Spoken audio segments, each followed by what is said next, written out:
Magnifique à la présence de cette parole que tu nous invites à prendre dans la deuxième lettre de Saint Paul apôtre aux Corinthiens, nous invite tous à voir ce que nous avons vécu au cœur de l'Église. La parole présente l'homme aujourd'hui qui apporte au Sacré-Cœur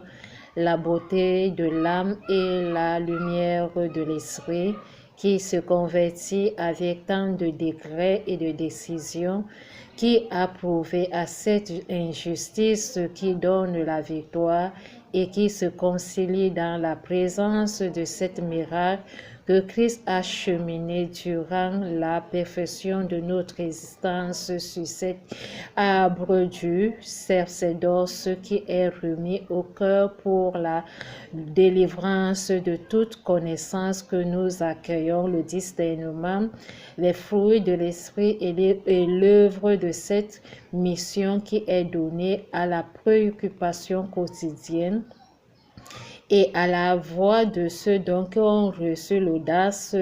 de se prouver en cette justice qui est honorée qui est honorée dans la résurrection, afin que tous demeurent au cœur de cette piété que nous cheminons tous ensemble dans les différentes voies de communication aérienne, maritime, ferroviaire, terrestre. Nous prions pour notre pape, nos cardinaux, nos évêques, nos prêtres, nos diacres. Les persécutions se trouvent aussi à ceux donc qui ont prouvé au modèle de Saint Étienne,